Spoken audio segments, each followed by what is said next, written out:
नमस्कार दोस्तों, welcome back to Curiousery for the daily dose of Indian football. So 3-0 lost against Qatar in the World Cup qualifiers and disappointing result obviously, but also some of our players played really awful game yesterday.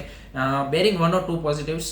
तो सबसे पहले बात करते हैं यहाँ पे क्या बोलते हैं कि स्टार्टिंग 11 के साथ. एंड आई थिंक जो इगो स्टेविक ने एक बड़ा कैम्बल खेला था कि भाई 5 चेंजेस जो उन्होंने किए थे फ्रॉम द प्रीवियस मैच, वो आई थिंक यहाँ पे टोटली बैकफायर कर गया है. एंड वो क्लियरली यहाँ पे पिच के ऊपर विजिबल था, क्योंकि अगर देखें आप इंजर प्लेयरों का रिप्लेसमेंट लाते हो तो समझ में आता है. तो मनवीर की जगह पे आपने रिप्लेसमेंट लाया, वो समझ में आ रहा था, लेकिन उसमें भी उदांता का सिलेक्शन होना वो आई थिंक एक सबसे बड़ा क्वेश्चन रेस करता है. उसके अलावा यहाँ पे टेक्टिकली आप 1-2 चेंजेस कर सकते हो, लेकिन 5 चेंजेस करना आई थिंक कहीं ना कहीं उसने यहाँ पे जो आपकी विनिंग कॉम्बिनेशन थी अगेंस्ट कुवैत उसको यहाँ पे पूरा डिस्टेबिलाइज कर दिया. एंड वो जो इस तरह से हमने गोल भी कंसीड किए उसमें भी विजिबल वो हो रहा था. और सबसे बड़ा जो क्वेश्चन स्टार्टिंग 11 में था वो था कि भाई वाई अमरिंदर सिंह ओवर गुरप्रीत सिंह संधू, क्योंकि इतना इंपॉर्टेंट मैच था, इतने क्या बोलते हैं कि स्ट्रॉन्ग ओपोनेंट थे, और आपका जो बेस्ट और फर्स्ट चॉइस गोलकीपर है आपने उसको ही बेंच कर दिया. और उसके बाद आपने जिस तरह से मैच के बाद आपने जिस तरह से जस्टिफिकेशन दिया, आई थिंक वो सबसे बड़ा मेरे को लगता है कि मतलब क्या बोलते हैं कि पूरा एक लेम एक्सक्यूज की तरह था. क्योंकि आपने ये बोल रहे हो कि हम यहाँ पे अपने जो हर पोजीशन पे वहाँ पे 2 प्लेयर रेडी करना चाहते थे,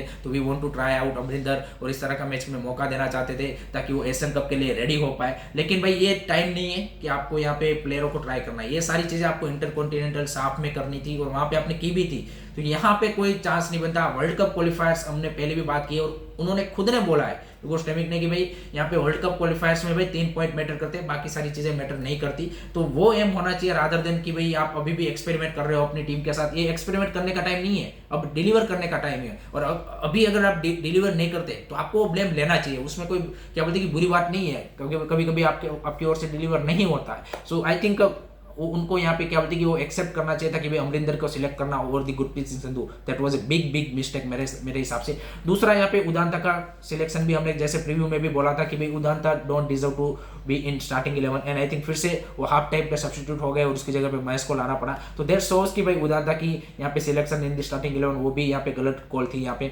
तीसरा यहाँ पे थापा के बारे में हम सबने बोला था कि वो डिफेंसिव अगर आपको जाना है then you should be selecting Thapa और सहल. लेकिन थापा का जिस तरह के रोल दिया गया था इस मैच में, आई थिंक वो कहीं ना कहीं मेरे हिसाब से बैकफायर कर गया है, क्योंकि उसको as a more offensive role दिया गया था. अगर आप ऑफ द बॉल हमारी फॉर्मेशन देखें तो 4-4-2 थी, और उसमें भी वो यहाँ पे क्या बोलते हैं कि सुनील छेत्री के साथ वो यहाँ पे 2 स्ट्राइकर का रोल प्ले कर रहे थे, और बाकी जो आपके दोनों विंगर्स है वो यहाँ पे क्या बोलते हैं कि डीप ड्रॉप खेल रहे थे. तो आई थिंक वहाँ पे भी उनका जो रोल जिस तरह से उनको दिया गया था वो आई थिंक वो जस्टिफाई नहीं कर पाए. और जिस तरह से उन्होंने वो चांस भी मिस किया फर्स्ट हाफ में, I think that was a awful miss to be honest. अगर वो गोल हो जाता देन हम बोल सकते हैं कि यहाँ पे टोटली डिफरेंट सिनारियो हमें सेकंड हाफ में भी देखने को मिल सकता था. एंड हमारा जो कॉन्फिडेंस लेवल है प्लेयरों का वो भी काफी ज्यादा हाई होता. उसके अलावा यहाँ पे बाकी जो प्लेयर्स है आई थिंक चांगते का जो क्या बोलते कि एज ए स्टार्टिंग 11 में आना, आई थिंक वो उन्होंने जस्टिफाई किया है वहाँ पे मेरे हिसाब से, जिस तरह से उन्होंने परफॉर्मेंस दी है.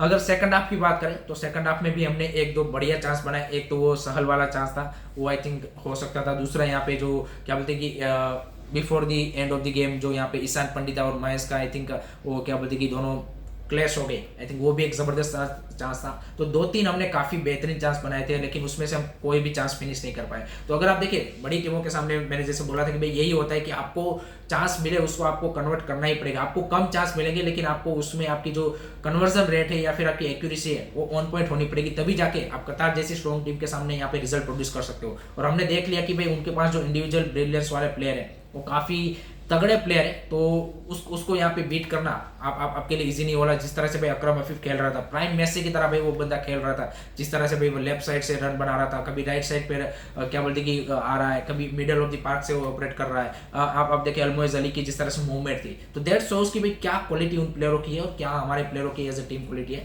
सो वो हमें देखना चाहिए था. लेकिन टेक्निकली भी आई थिंक कहीं ना कहीं हमको आउट क्लास कर दिया गया बाय क्या बोलते कि कार्लोस कुरेज स्कोर डेफिनेटली. एंड काफ़ी सारी लर्निंग्स भी आई थिंक मेरे हिसाब से मिली है. लेकिन जो पॉजिटिव्स की बात करें अगर इस मैच में, तो मेरे लिए जो सबसे बड़ा पॉजिटिव है वो अकुया एंड सुरेश वांग्याम की जो मिडफील्ड की पेयर है, आई थिंक धीरे धीरे वो और भी ज़्यादा मजबूत होती हुई मेरे को दिख रही है. उसके अलावा सुभाशिष बोस का जो सिलेक्शन है आई थिंक वो उन्होंने जस्टिफाई किया है, जिस तरह से उन्होंने परफॉर्मेंस दिया, brilliant performance on that left side with defending. I think absolutely is been brilliant. Nikhil Pujari is a very good game. So ये 3-4 प्लेयर ऐसे थे कि जिन्होंने अगर उनका गेम देखे तो काफ़ी बढ़िया था. एंड उसके बाद यहाँ पे पोस्ट मैच प्रेस कॉन्फ्रेंस में इगोर स्टेविक साहब ने कुछ बातें बोली है जो कि मेरे को मतलब आई डोंट अंडरस्टैंड कि किस तरह से क्या एंगल से उन्होंने बोली है एंड जस्टिफाई भी नहीं करती काफ़ी सारी चीज़ें। एक चीज़ उन्होंने बोली कि ये मैच था हमारा कि हम क्योंकि यहाँ पे बिफोर द एशियन कप हमें प्रैक्टिस मैच नहीं मिल रहे तो यहाँ पे थोड़ा सा ट्राई एंड टेस्टेड करने की कोशिश थी और ये सारी चीज़ें थी, तो इसलिए हमने इसको एज अ फ्रेंडली की तरह या फिर ऐसे लिया था।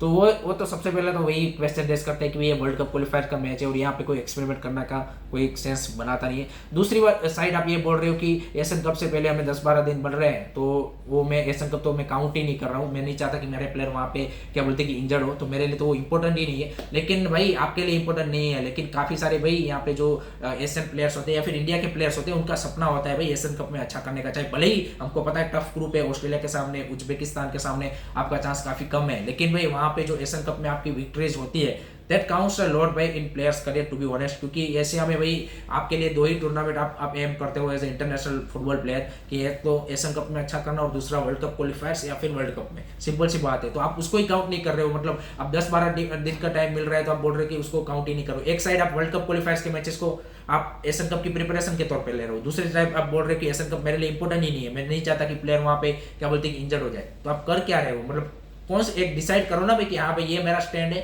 ये मेरा स्टैंड नहीं है। आप दोनों तरफ से बोलोगे तो भाई कैसे चलेगा?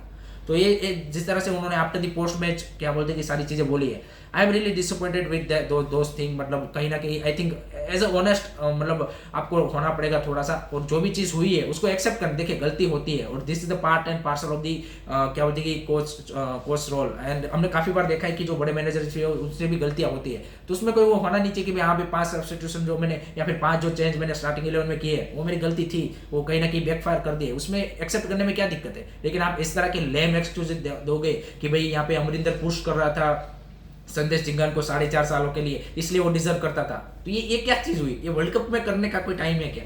सो ये सारी चीजें हुई है एंड लेकिन फिर भी यहाँ पे इंडिया के लिए अगर हम at the end of the day बात करें तो यहाँ पे कतार के सामने 3-0 से जरूर आ रहे हैं, लेकिन अभी भी हमारा जो वर्ल्ड कप क्वालिफिकेशन का सपना है वो बना हुआ है। लेकिन थोड़ा सा हमें यहाँ पे क्या बोलते हैं कि अलर्ट रहना पड़ेगा। जो अपकमिंग हमारे मैचेस आएंगे अफगानिस्तान के सामने, दोनों मैच है home and away, particularly away match काफी ज्यादा ट्रिकी हो सकता है। उसके अलावा यहाँ पे जो कुवैत वाला मैच होम पे होने वाला है, आई think that will be also really crucial होगा हमारे लिए। एंड उसी के ऊपर हमारा क्या बोलते हैं कि सारा डिसाइड होगा कि क्या हम यहाँ पे राउंड 3 में जा पाएंगे या नहीं जा पाएंगे। उसके बाद बात करते हैं गाइज यहाँ पे जो फीफा एएफएफ की एकेडमी थी वो यहाँ पे कल भुवनेश्वर में यहाँ पे आर्सेन वेंगर की प्रेजेंस में यहाँ पे लॉन्च की गई है। ऑल्सो ओडिशा के जो सीएम थे वो भी अवेलेबल थे एंड उसके अलावा यहाँ पे हमारे जो कल्याण चौबे एएफएफ के प्रेसिडेंट थे वो भी वहाँ पे हाजिर थे। तो मतलब वो जो एएफएफ की क्या सॉरी ओडिशा की जो एकेडमी थी उसी को यहाँ पे एएफएफ एंड फीफा ने टेक ओवर कर दिया है और वहाँ पे जो टेक्निकल सपोर्ट है वो यहाँ पे फीफा की ओर से मिलेगा। सो लेट होप सो कि यहाँ पे आगे आने वाले 3-4 सालों में हमें इस एकेडमी से यहाँ पे बेहतरीन प्लेयर जरूर प्रोड्यूस होते हुए देखेंगे, तो that's a good sign. And Arsene Wenger ने यहाँ पे मैच भी अटेंड किया था एंड वहाँ पे भी उनकी प्रेजेंस हमें देखने को मिली थी। उसके बाद बात करते हुए आई लीग में 2-3 हमें कल 2 मैच थे एंड उसमें भाई पहला मैच जो था इंटरकाशी वर्सेस मोहम्मदन एससी, उसमें भाई 2-0 से मोहम्मदन एससी ने इंटरकाशी को हरा दिया एंड अनफॉर्चुनेटली उस मैच का ब्रॉडकास्ट नहीं हो पाया है। दूसरा मैच था यहाँ पे आइजोल एफसी वर्सेस नामदारी, वहाँ पे भी आइजोल ने भाई 3-0 से नामदारी को इजीली बीट कर दिया है। तो this is the 2 result happen in the I league. उसके बाद लास्ट में बात करते हुए एएफसी में दूसरे मैचेस भी थे जहाँ पे हमारे नेबर्स कंट्री भी खेल रहे थे। तो भाई पाकिस्तान को भी पाकिस्तान के घर पे ही तजाकिस्तान ने भाई 6-1 से पहल दिया है। म्यांमार को भी यहाँ पे भाई नॉर्थ कोरिया ने 6-1 से पहल दिया है। नेपाल यहाँ पे 2-0 से यमन से आ रहा है, तो that's a respectable score line. And लेकिन बांग्लादेश ने भाई यहाँ पे जबरदस्त अपसेट या फिर एक बड़ा रिजल्ट प्रोड्यूस किया है अगेंस्ट लेबनान, 1-1 से यहाँ पे ड्रॉ किया है, तो that's a great result for them.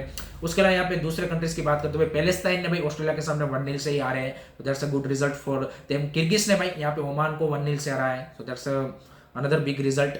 Uzbekistan ने भाई ईरान के सामने 2-2 से ड्रॉ किया है। So this are the result जो यहाँ पे हमें क्या बोलते हैं कि एक दिखाता है कि भाई आप बड़ी टीमों के सामने भी टेक ऑन कर सकते हो, वहाँ पे भी आप रिजल्ट प्रोड्यूस कर सकते हो।